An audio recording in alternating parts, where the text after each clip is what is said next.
first shows on Counted was I think I had my friend Danny LaPriore, who's a stand-up comedian, and we go to a lot of Knicks. Well, we talk a lot of Knicks before, but I go to a lot of Knicks games. And he asked me, like, how far away are the Knicks? I'm like, I don't think they're that far away. Like, I think that they're well set up as far as not trading for Donovan Mitchell, not really mortgaging their future off rip. Even if this was a terrible season, they still got all those picks that they got from Dallas and all of their own picks. So even if they were not going to have a good season, they still had opportunity to build for the future. Now, add to the fact that Emmanuel quickly has taken a step up. Julius Randle has returned to all-star form. Jalen Brunson is the biggest offseason impact signing in the NBA this year. He's probably in the mix for most improved player. Emmanuel quickly in the mix for sixth man of the year. Tom Thibodeau got himself out of coaching purgatory, which is hard to do in New York City. Like, when the fans want your head on a stick, it's almost a matter of time before it happens. But Tom Thibodeau, Harlem shook out the pressure, and he's got the Knicks playing very well. On top of that, man, like, some very underrated things about this Knicks team that makes me see that they're gonna, be good in the future is just the way that they've treated guys like Evan Fournier and Derrick Rose, right?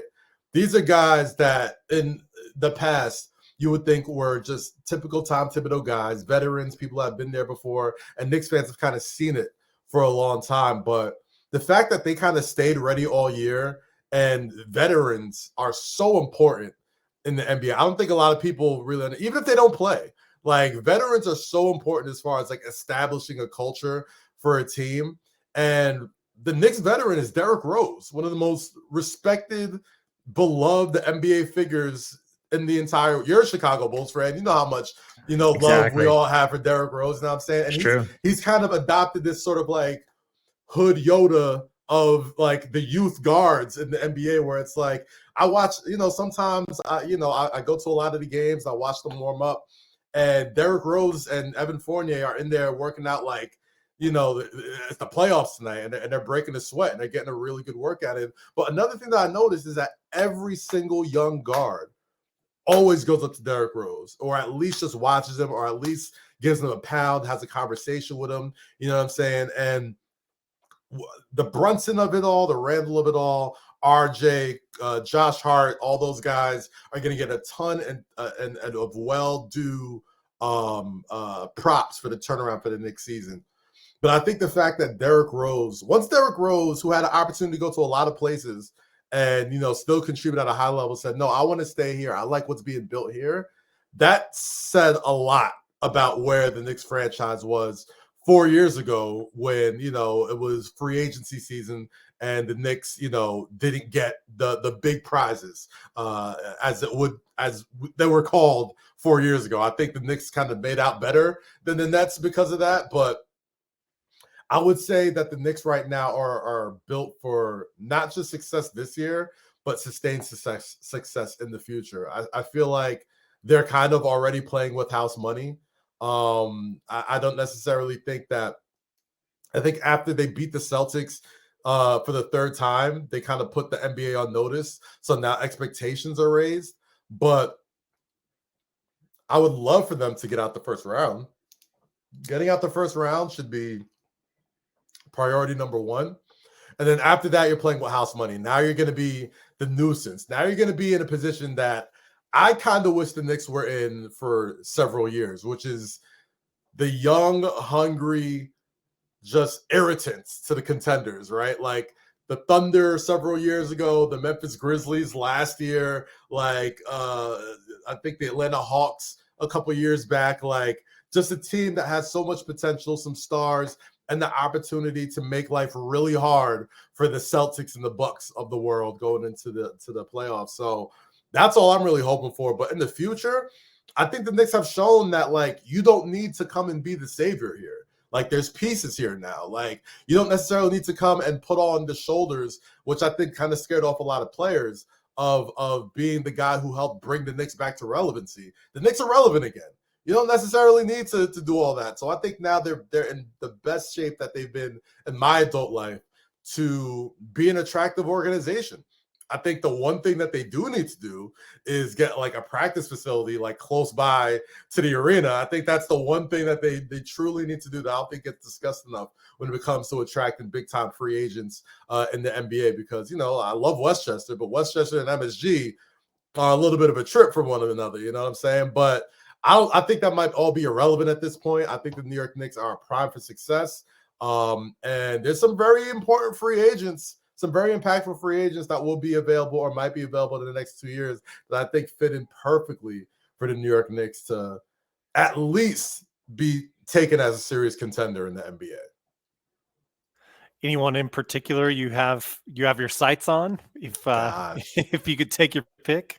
I mean, there's a few that I love. You know what I mean? Like, I think I'm keeping a close eye on the Phoenix Suns, keeping a close eye on the Dallas Mavericks, keeping a close. I think a lot of people have Giannis dreams. I don't think I'm one of them. I think Milwaukee's pretty well run and they're set, and they're going to keep putting players around Giannis to stay relevant, which you know, I think they're going to keep them well, but they rolled the dice on this Kyrie and Luka thing. And, you know, if it doesn't work out, if Kyrie's out of there, who else are you going to get to play with them? Does Luka start to get frustrated? Does he start to want that old thing back with Jalen Brunson and be like, hey, man, like, it'll be nice to figure this out and get us back on track? Maybe. Devin Booker. I mean, if the KD Chris Paul thing doesn't work out, if DeAndre Ayton continues to kind of be an up and down sort of player, who knows where he wants to end up in a couple of years, you know what I'm saying? So those are the places that I have my eyes on as far as like attracting a marquee player in the next several years for the New York Knicks. And I'm going to talk about a person who has been, I feel like, kind of maligned the last 2 weeks in discourse. I hardly go on Twitter, but I went on Twitter to talk about it. And this is Nikola Jokic, the up until a minute ago, the leading MVP candidate. Right now, he sits at second in the odds for MVP on Bovada at plus 150. And the Nuggets are fourth place odds right now on Bovada to win the NBA title at plus 600. So behind the Celtics, the Bucks, and the Suns are the Denver Nuggets. I think that's obvious why people are kind of seeing this as the Jokic-led team, but not a whole lot else helping him, fairly or unfairly, as you've pointed out in previous episodes. I mean, he does have some pieces there that can help him out, but not to the degree of like a Jaylen Brown with Jason Tatum. I love Jokic. I don't know what else to even say. I love him. The reason he's third on my list is I was, again, kind of putting emphasis on both sides of the ball. Interestingly enough, Jokic is so potent offensively that even though most would agree he's not a rim protector, he's not fantastic on defense, even though he's not a zero, he still leads the league in plus minus. When you look at defense and offense, his offense is so effective that he's still the top player in plus minus. So I think that speaks to how incredible he is. I wouldn't blame you if you had him higher on your list, especially he's been back-to-back MVP. But there he is, Nikola Jokic, my third pick. We're going to be boring because he's my third pick also. Hey, that's all right. And I went back and forth with this. I really did. I think, like you said, the offensive efficiency is why he's third on this list and why he's not higher compared to what we're probably going to talk about a little bit later on. And it's tough because I think he suffers a little bit from the casual NBA fan, what Jason Tatum has gone through. He doesn't really pop unless like you like basketball. I mean, if you're looking for like Twitter highlights and dunks and just sensational plays, you're not going to find out with Jokic. But passes from time to time. Yeah, if you're looking for like this great basketball, I mean, he is sensational. I mean, and it's tough because we both seen him play in person. So it's kind of like if you haven't seen him play in person, you can't appreciate him 100% compared to the other players on our list. You can just watch him on TV. It translates better. But I think why I don't think he'll be MVP and why I have him third in this list is, again, just The other two guys are just having monster seasons, and they're relative to their rankings in terms of their conferences, and that's why he's third. I think we're aligned in terms of where he's ranked on here, but still an incredible player for sure. Yeah, bad timing in terms of the MVP voting. I mean, we have the Kendrick Perkins, JJ Redick controversy happen. Yeah, true. And the Nuggets go on a 4-game losing streak. People are looking for reasons, like you said, and in some ways fairly so, because he's won it back to back. People are looking. This always happens with the voting. I mean, it's not unheard of to look for different options and reasons to vote for different options. So this is bad timing for Jokic. Second on my list, Joel Embiid, who right now is just slightly the first favorite in terms of odds on Bovada to win MVP. He's at -125. He's also, for the record, 8th place in Defensive Player of the Year odds on Bovada at plus 15,000. I don't think he's going to get that, but it's interesting that he is on the list at least. And that speaks to why I put him on the list above Nikola Jokic. For one thing, they're having fairly comparable seasons in different ways, but they are being dominant on their teams. You could argue the Eastern Conference is a little bit more stacked, at least until the trade deadline, a little more stacked than the Western Conference.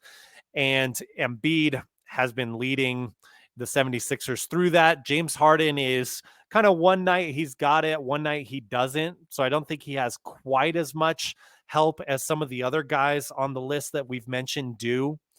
Although, I mean, some nights Harden is still sensational. He had like 20 assists the other night, I think I remember seeing.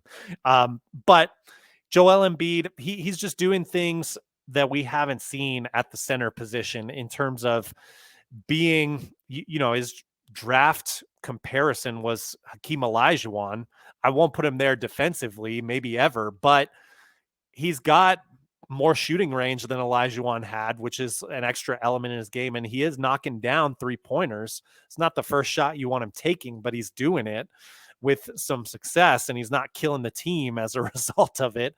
And he also anchors that defense. And I think that has tremendous value. And I think really, honestly, that's the number one value that I want from my center if I'm building like my theoretical NBA team.